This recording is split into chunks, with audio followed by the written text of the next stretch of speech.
Olá pessoas, tudo bem? Bem-vindos a mais um Opinião de Segunda, e o vídeo de hoje são 5 dicas para quem está começando a faculdade agora.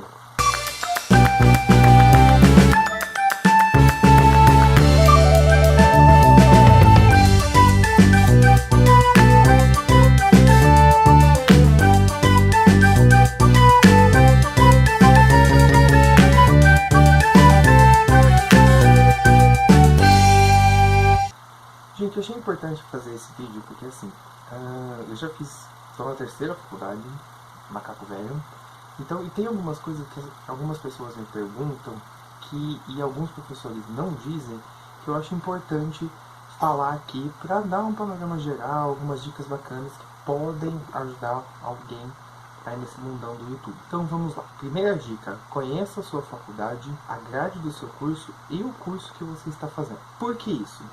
Quando a gente entra, principalmente quando é USP, Unicamp, acredito que o Unesp também, você está num mundo completamente novo. A USP aqui em São Paulo é gigantesca, você deve ter visto pelo vídeo lá que eu fiz com a Miriam para chegar até a FEFELET. A Unicamp não fica muito atrás não, embora o tamanho dela seja um pouquinho menor, porque os campos ficam, as faculdades ficam mais perto umas das outras, também dá para se perder fácil. Até eu achar o bandejão, nas duas faculdades inclusive, demorou.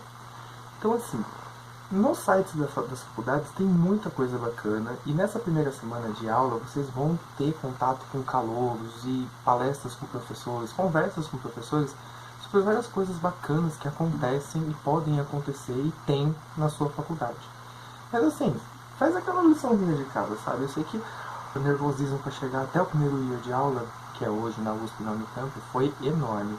Eu acredito que a maioria deve ter olhado tudo sobre o curso, sobre o site, sobre um monte de coisa, certo? Mas assim, dá uma olhada, já procura onde que é o bandejão, porque você um dia vai precisar dele, já procura onde é o serviço de saúde, onde que é o serviço de atendimento ao estudante, secretaria de graduação e por aí vai. Isso ajuda bastante, pelo menos pergunta agora nas primeiras semanas pra galera, para eles poderem te orientar. Mas, eu acho que a dica mais importante aqui é a parte de conhecer a grade do seu curso. Por quê? Eu vou falar de duas faculdades, tanto do curso de Ciências Econômicas lá do Instituto de Economia da Unicamp, quanto da Faculdade de Letras aqui na USP, na FEFELET. Porque assim, como eu fiz os dois, eu acho que é bacana, e a grade não mudou da economia até hoje, eu acho legal vocês conhecerem algumas coisas. Nem vai aparecer aqui na tela agora a grade de disciplinas do curso de Economia. Quando você começa a olhar ela, você vai ver, por exemplo, tem várias setinhas. As setinhas indicam quais disciplinas são pré-requisitos para as demais. Então você vê na primeira coluna História Econômica Geral 1, depois 2, depois Desenvolvimento Econômico, a Informação Econômica Brasileira 1, 2, depois Economia Brasileira Contemporânea 1 e 2, certo? O que isso indica?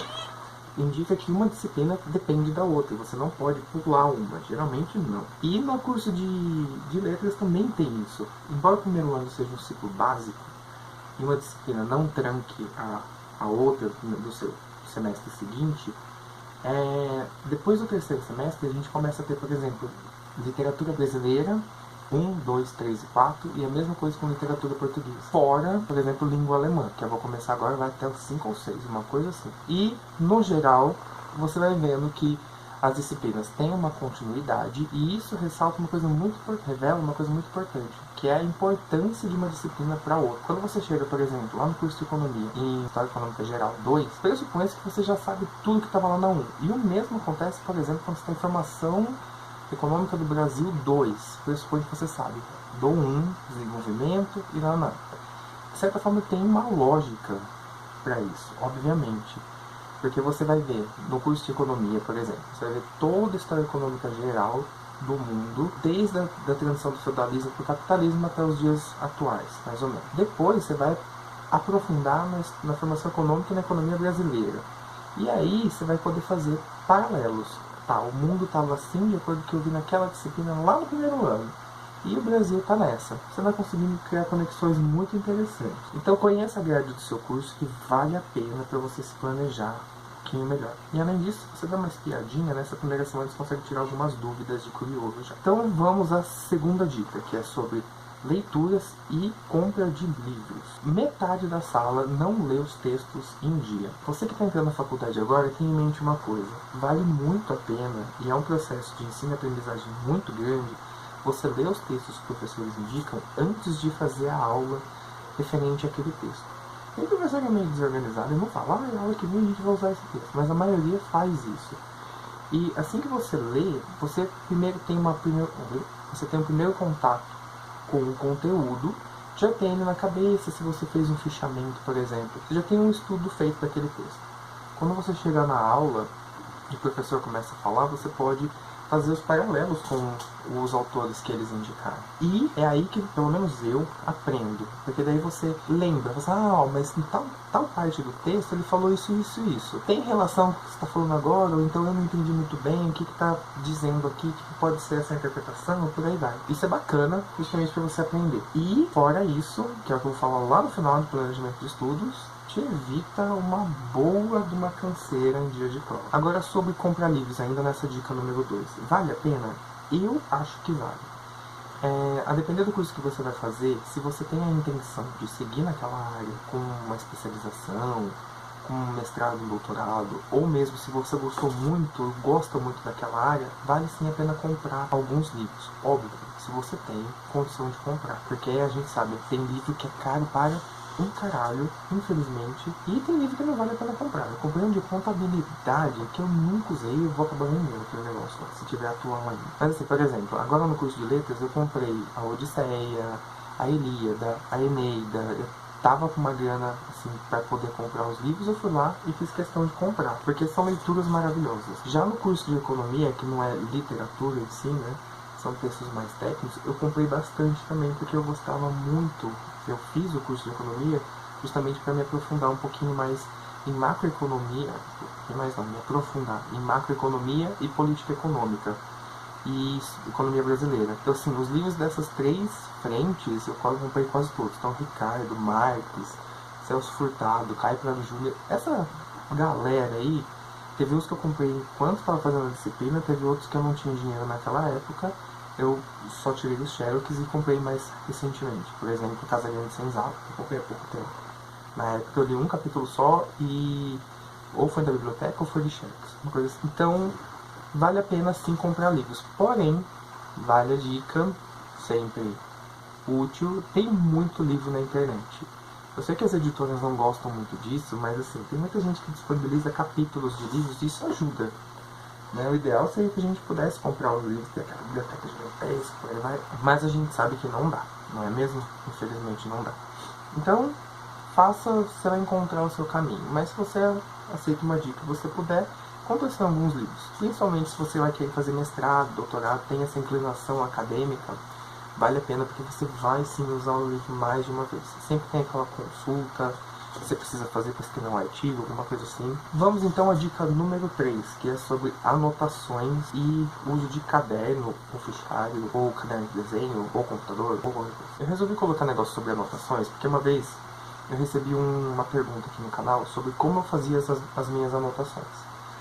Eu acho que a anotação é uma coisa muito pessoal. Eu tinha um amigo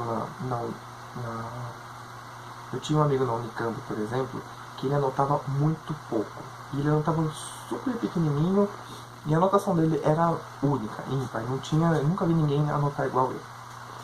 E ele fazia anotação em tópicos e algumas frases relevantes. E, por exemplo, a anotação dele pegava um pedacinho assim do caderno, sem brincadeira. Uma aula era isso aqui. E ele desenhava a aula inteira. Gente, isso é uma forma de aprender, de anotar. Não tenho como questionar se é válido ou não. Ele se formou. Então, ok.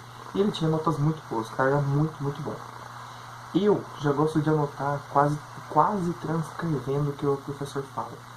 O que ele está falando lá eu vou transformando em texto, como se fosse um artigo, explicando os conceitos que ele colocou. E tem gente que faz a transcrição literal. O professor fala, ele vai colocando até as vírgulas, as pausas, as perguntas. Tem uma época que eu fiz isso, anotava até as perguntas que as pessoas faziam durante a aula. Isso no computador. Então, assim, a anotação é algo muito particular que você vai aprendendo ao longo do tempo. Como o primeiro ano de toda a faculdade, praticamente, é uma coisa mais introdutória, é o momento que você vai ter essa transição de um ensino médio ou de um momento parado que você não estudou ou do cursinho para a realidade do ensino acadêmico, certo? Então é aí que você vai começar a aprender, entender um pouquinho melhor e se conhecer também para saber qual a melhor forma para você. Ainda nesse ponto, eu vou dar uma dica que eu acho interessante, porque para mim funcionou muito bem e eu continuo usando ela. Quando eu comecei o curso de economia, eu comprei um caderno. Eu comecei a usar um fichário. Depois eu comprei um caderno, aqueles de 10, 12 matérias. E depois eu descobri esses caderninhos aqui da Filibra. Esses daqui especificamente não tem pauta. E por que eu estou falando deles? Esse é meu caderno de Formação Econômica Brasileira 1, 2, Economia Contemporânea 1 e 2. Tem 4 disciplinas aqui. E nesses outros tem mais outros.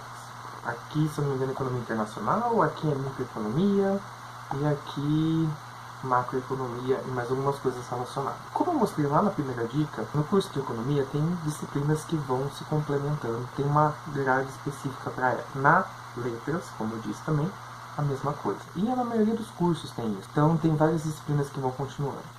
E eu usei este caderno para 4 disciplinas, como eu já disse, pelo seguinte motivo. À medida que, quando eu terminava, por exemplo, Formação Econômica do Brasil 1 e começava o semestre com a segunda parte do curso, a Formação Econômica do Brasil 2, eu tinha em mãos todo o conteúdo que eu aprendi no primeiro. Então, às vezes, quando não tinha nada para fazer, ou eu ia aqui e relia o que eu aprendi no semestre passado, ou no meio da aula, quando o professor falava, tal coisa aconteceu na década de tanto. Aí eu tinha mais ou menos anotado, sabia mais ou menos quando que foi aquele conteúdo, eu vinha aqui e falei assim, então é tal coisa. Isso ajuda muito, embora não tenha uma logística muito boa, porque tem que levar mais de um para a faculdade, eu acho bacana como registros de aula e ajudam muito. Eu fiz um mestrado junto com a graduação em Economia, então eu usei bastante, principalmente o de Economia Brasileira e o de Macroeconomia. Então eu ia sempre consultando coisas dos semestres anteriores, por aí vai. Ajuda bastante. Vamos então para a nossa quarta dica, que são sobre notas, recuperações, provas e trabalhos. Por que eu coloquei isso como uma dica? Porque assim, tem uma coisa que muita gente se perde quando entra na faculdade, que é a adaptação a uma nova realidade. Você fez o cursinho um ano inteiro, geralmente o cursinho não tem nota, não tem nada. E no ensino médio, geralmente é um ano letivo, não um semestre letivo. Então se você foi mal no primeiro e segundo semestre, tem no terceiro e quarto para recuperar. Você tem um ano inteiro de aprendizagem, certo? Certo. Na faculdade, meu amigo, minha amiga, não é assim. Então você vai ter uma disciplina assim, em um único semestre. Geralmente são só 2 provas ou 2 provas de um trabalho, depende da didática e da estratégia do professor. Mas assim, o tempo de recuperação é muito pequeno. Geralmente você vai ter, então, 2 provas, e se você for mal nas 2 e não conseguiu atingir a nota 5, nota de corte, você vai fazer exame na Unicamp ou recuperação na USP. Mas cada um tem as suas regras específicas para isso. E aí você pode se recuperar ou bombar. Só que fique atento a isso, porque se você deixar tudo para a última hora, que era o nosso tópico de leitura anterior, você pode se ferrar e bonito. Então, além das disciplinas serem semestrais, você tem que ficar atento com essas questões da nota, ainda tem as provas e trabalhos. E, gente, não deixem acumular para a última hora fazer trabalho e fazer leitura de textos para prova. Nunca dá certo. Óbvio, tem pessoas que se dão super bem dessa forma, tem pessoas que não. Outra coisa super importante na questão da nota, a minha intenção não é deixar ninguém pilhado. Porém, nota importante é um caralho. Porque quando você for fazer processo de trainee, lá que você termina o curso nas principais empresas, nas grandes empresas, eles eliminam muita gente por conta da nota. Eu particularmente acho injusto demais. Eu tinha uma menina na minha sala da economia que ela colava toda prova. Em todas as provas ela colava com celular, com papel, com qualquer coisa. Do começo ao fim. Acho que só em matéria de exatos ela não colava, mas eu não duvido que nem nessa. Ela fechou, obviamente, com uma nota super boa, deve estar trabalhando num lugar ótimo. Eu acho injusto, certo? Mas assim, quando você for fazer trainee, geralmente eles pedem a sua média ponderada do curso inteiro. Aí, se você não tem aquela nota boa, corta. Além disso, processos de intercâmbio também contam com essas médias ponderadas. E, trazendo para o nosso curso de letras, também, notas do primeiro e segundo semestre, como eu já disse em outros vídeos, contam para o ranqueamento, para ver se você consegue ou não a disciplina, a habilitação que você quer. Fiquem atentos à questão da nota. Às vezes você vai descobrir que ela é importante lá no quarto, quinto semestre e você já está com uma média muito ruim. Então desde o começo é bom, sabe, tomar conta delas. E por fim, nossa dica número 5 é sobre planejamento de estudo. Eu fiz um vídeo aqui sobre trabalhar e estudar, se é possível ou não. Gente, é lógico que é. Mas, a depender da pessoa, a gente precisa ter um planejamento de estudos muito bom, para não se perder ao longo do semestre. Você tem que pensar que as aulas começam hoje, dia 26, até o final de junho, ou metade de julho, você vai estar lá, bicho, ralando horrores, estudando e fazendo prova e fazendo trabalho e tendo que ler vários livros de várias disciplinas diferentes. Então, assim, manter uma rotina de estudos e determinar algumas horas para esses estudos, meu, é fundamental. Teve uma época no Unicamp que eu fiz uma grade certinha para minha semana. Tal hora eu estudar isso, de tal hora eu estudava aquilo, tal hora eu fazia tal coisa.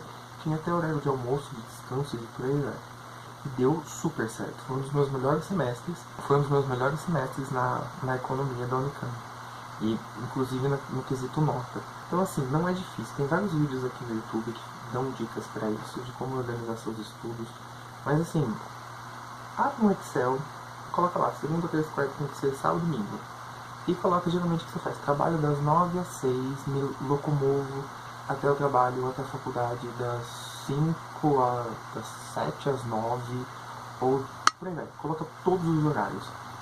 E nos horários lá você lembra, meu, eu vou de ônibus para o trabalho e fico 1h30 em pé ou sentado. Dá pra eu ler alguma coisa? Dá. Encaixa ali uma leitura pré-aula.